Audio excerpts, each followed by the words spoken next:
men take their places at the head of the table, and little girls put away their ribbons and bows in exchange for an apron and a voice that tugs on a skirt and calls mommy. They become men and women, suddenly in charge of the world, suddenly buffeted by the winds that blow out of the shadows from the far corners of the earth, winds that sweep them into the pages of history to do battle with villains more cruel than they could have imagined. They will stand tall, those that stand and meet the enemy. They will prove the fighting spirit of free men tested by tyranny. And their story will be told from generation to generation as Savannah remembers December 7th, 1941. In 1933 in Savannah, we were going through the Great Depression, as they were elsewhere in the world. Things were tough all over. And the boys who might fight in World War II were barely the age of schoolboys. But in Germany, the times were also tough enough to take some extreme measures.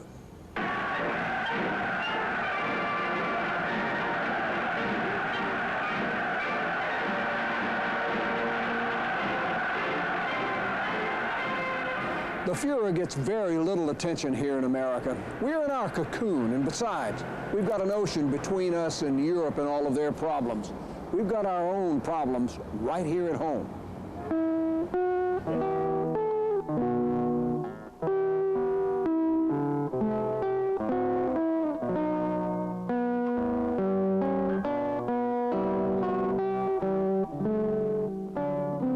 Times then were people were afraid, and it got to the place where someone formed a song called "Brother, Can You Spare a Dime?" I do not know whether you ever heard that or not, but it was really that bad, and it got to the place where we were scared to lose our jobs. We held on. I was quite younger, and most of the burden of fear and so forth and keeping the family together depended on my parents. And my mother was a smart woman. She knew how to control the finances, and my father, he was the only one who had a job for a while then. The clothes weren't always the best, you know. My mother was a good seamstress, and we managed to go to school and survive right well. We didn't feel any great impact. We didn't have a lot, but in those days we didn't need a lot. And as I say, the food was good. My mother was an excellent cook, and she would take things from the farm. We had chickens, we had cows, we made butter. So it, you know, worked out all right for us. We'd hear about how bad things were and read the papers about the unemployment, the soup lines, and things like that. Hard times put pressure on all of Savannah. All of the families had to do a great deal of belt tightening. But the harshest blows of the Depression fell on those who could least withstand them. Blacks were being turned away from work and were being replaced by whites. The street sweeping jobs that had been black jobs were given over to whites. Barely, I think that blacks in some cases were even, the trash collecting positions were even taken away from them in some cases. But many of the very lowest kinds of jobs that blacks had held were taken during the Depression. President Roosevelt wrestled with the Depression through much of the 30s, forming agencies to make work programs to prime America's pump.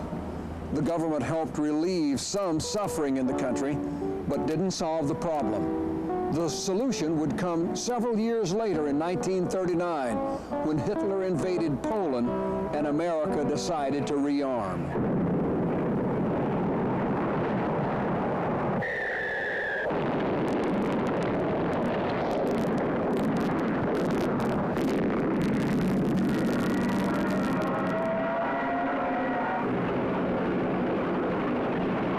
For Savannah, rearmament meant a break in a decade of the Depression.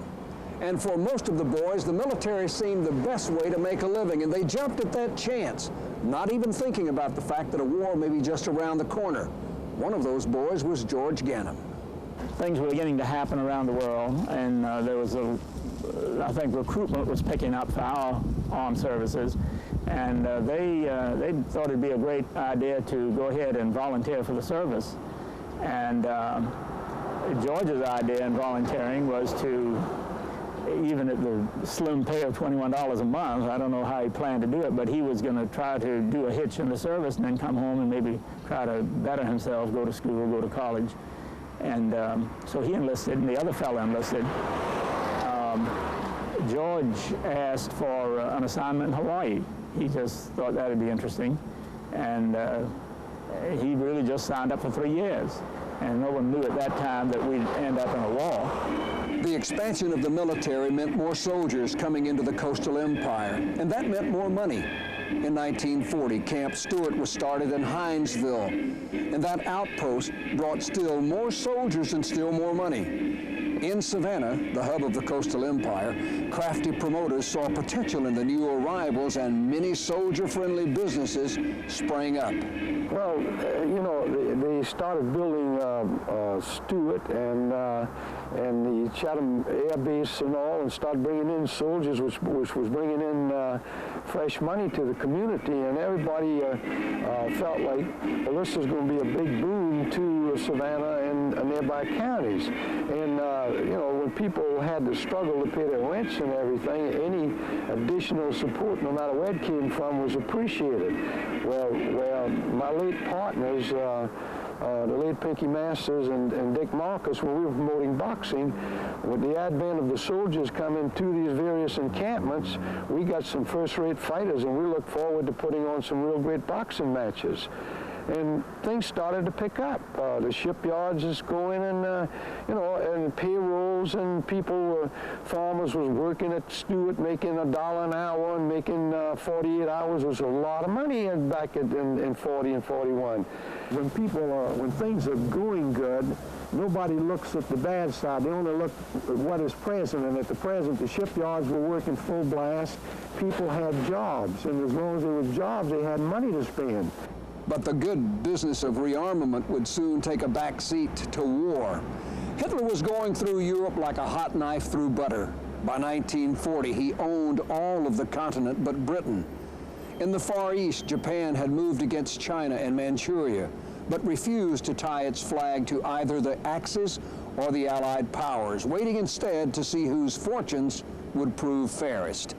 Then in June of 1941, Hitler invaded Russia, and Japan felt free to pursue a Pacific agenda. Savannah and the world hurtled towards December the 7th, 1941.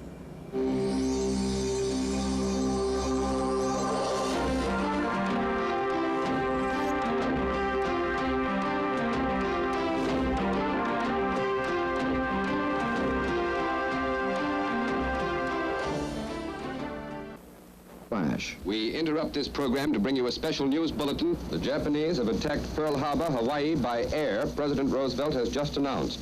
The attack also was made on all naval and military activities on the principal island of Oahu. There's a popular notion these days that you remember where you were when you've got the news that President Kennedy had been shot, or that Neil Armstrong had set foot on the moon. Those are moments frozen in time. And about the news of Pearl Harbor, many people remember where they were at that time because they knew they would soon be swept up in the war. I met this girl that was a colonel secretary down at Fort Stewart. She was in the hospital. And I was, had picked her up on Sunday morning, December the 7th, and going to show. We got into the show, and we just getting to the main event come in.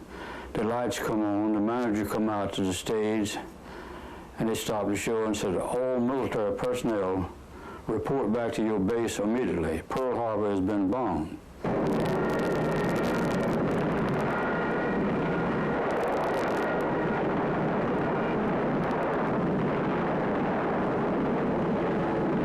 In their two attacks, the second of which appears to be tapering off. There are 86 ships in the harbor, but the principal targets have been these great battleships. It is very very evident that Japanese aviators were bombing from very accurate charts of the disposition of our ships. I had the radio on, and we had one of these big consoles like that, you know, and everybody would sit there and stare at the radio like you were looking at TV, because that's where the voice was coming from, that's where the communication was. And I don't know if I was listening to the radio by myself or whether my dad and I, and then they interrupted the program to announce that Pearl Harbor was under attack or something like that, you know, and of course the first thing I thought about was the invasion of the Martians. You know, I said, oh boy, they're playing tricks again, you know, and this is ridiculous. And then as it went on, you know, they said this is not, you know, this is for real, and that Japanese warplanes had bombed Pearl Harbor and Hickam Field and some of the other places, and they, you know, the story began to develop. And we were just in complete disbelief because there was no idea there'd be anything like that. This is Dick Joy. Hickam Field is undergoing its second attack. The A-20s and the P-40s are destroyed, dead here on the ground. The hangars set afire in the first attack are still burning. And then, of course, we didn't hear anything from George, and we felt, well, you know, if anything had happened to him, we would have heard, you know. But, of course, we didn't realize what chaos had taken place out there and how bad the attack was, because, you know, our people were minimizing it for a number of reasons, I guess. They didn't want to give away any military secrets to the Japanese and let them know how successful they were, and I guess they didn't want to shock the nation so much at first, and they, you know, later on they let it leak out little by little of how devastating the attack had been. The West Virginia is seriously damaged and is settling to the bottom. The Maryland at the side of the West Virginia was heavily bombed. The Arizona sustained many hits and has been blown up. Unconfirmed reports are that most every ship in the harbor has been hit. Everybody was saying, well, how could they do such a thing? What were our defenses? What were our alert signals and things of that sort that would tell them something was happening? Nobody could answer. Nobody believed it at first. It was hard to believe that something like that happened. And then when the reality struck home, the first thought was retaliation. 3 other battleships and 3 cruisers suffered lesser damage.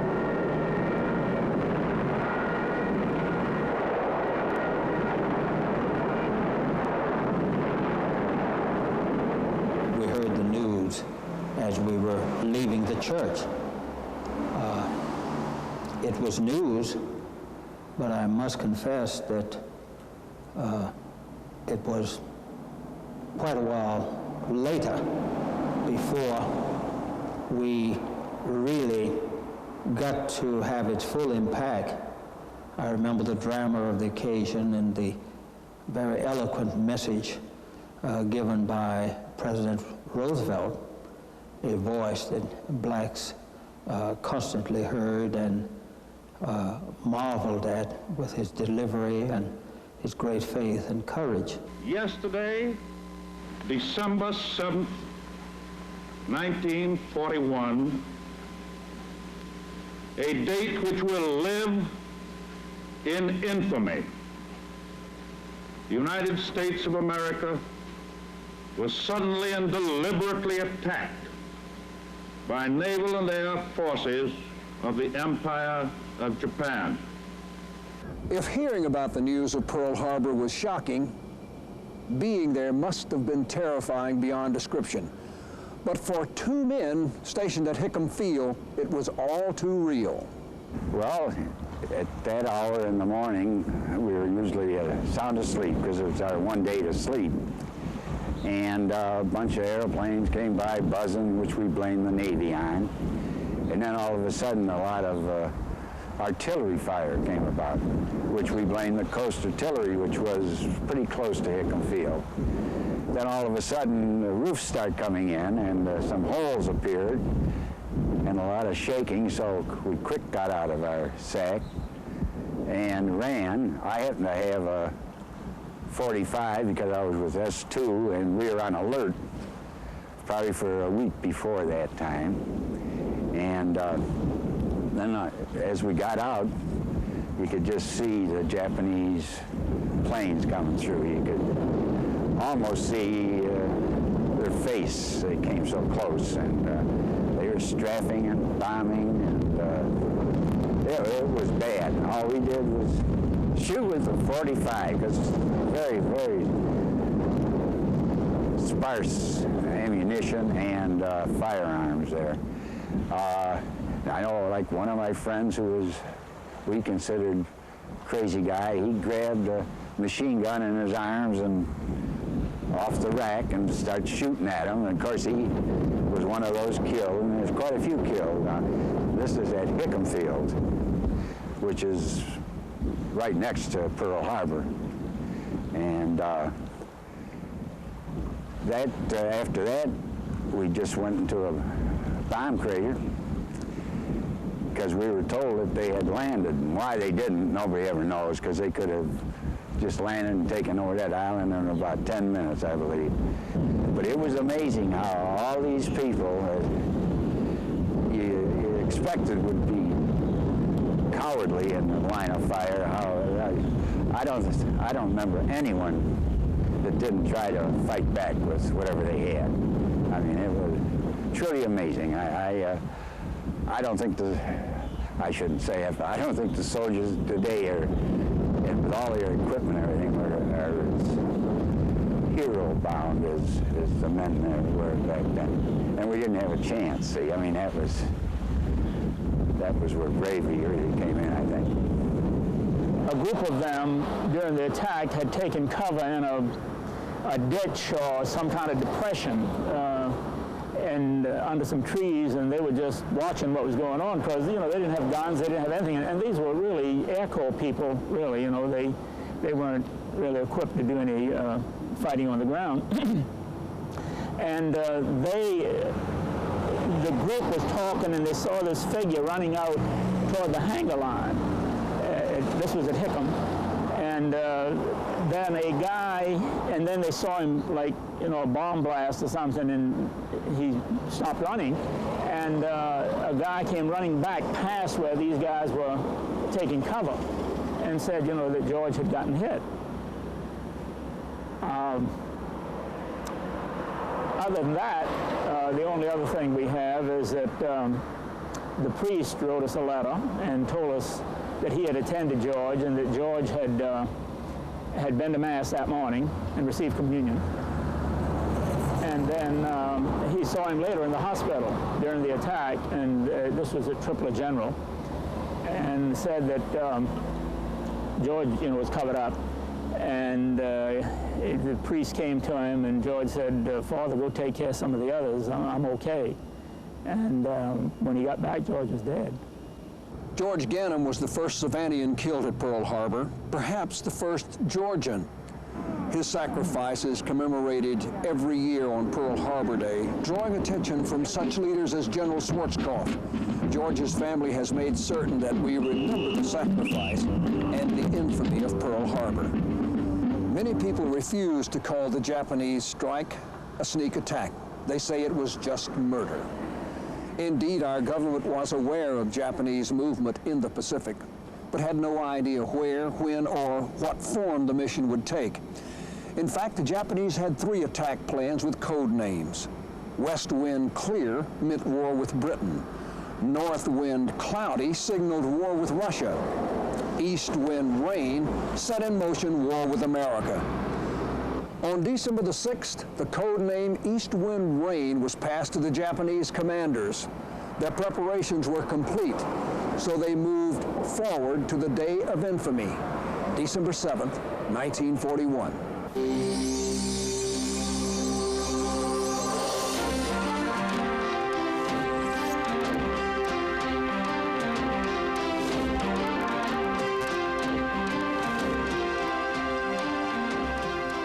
So it was war in Savannah.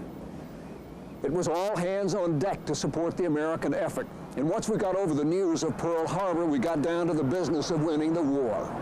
And I remember well, and I went back and picked it up, the editorial from the Savannah Tribune of December the 11th, 1941, which read that the black tenth of our population whose loyalty to their country has been tried and found true from the days of the Revolutionary War down to the present. Today, the Negro not only is ready and willing to do the full share in behalf of his country's cause, but he is anxious for her to call on him to serve her.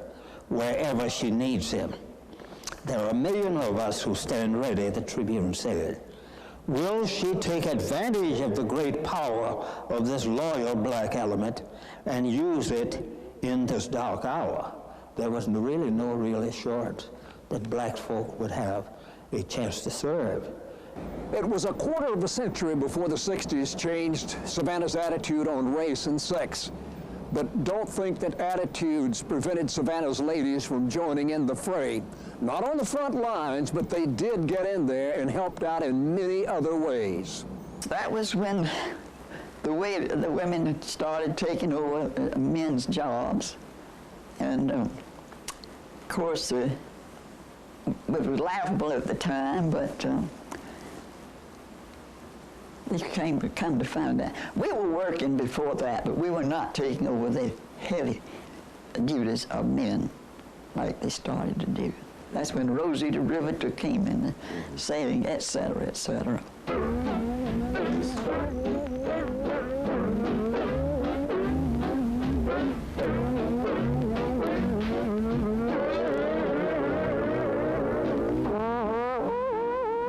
And during that time, the community got the idea of having the USO, and it was formed one day, one night, because I was there. I was singing at the First Baptist Church at the time, and we were all called upon to go down and to the stage, that we were going to entertain these boys, that they were going to form this USO.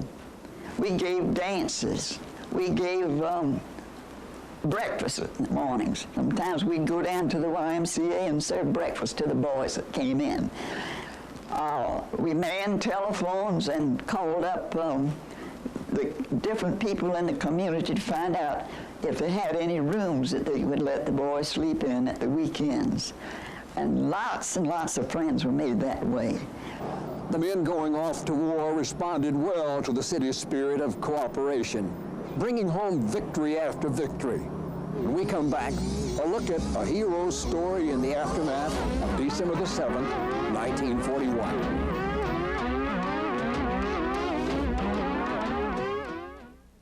Bernie Leibowitz heard about Pearl Harbor and almost immediately joined the service. And within months, and with very little training, he was flying over Africa against the Luftwaffe and doing quite well, too. General, I don't know his name now, called us on the field, about 1,000 or 2,000 guys, and explained to us that even though England has 25 missions, and then they send the men back home, he couldn't afford such luxuries. And he said, you men are going to fly until you die. And he stopped. And that was all I had to hear. That was over. I didn't worry about missions. But by the time we reached 50, they call it a day with us. They were tearing those European countries up, like Poland. They ripped her up quickly. All the others. The Luftwaffe was extremely strong, and their flyers were very good. Like, no bones about that. A German soldier, the top soldier, was one of the top soldiers in the world at that time. They were good. I would know. Of course, I had extra firepower in my plane. The Yankee Doodle was set up not with one 50 caliber. They put in 2 for each man.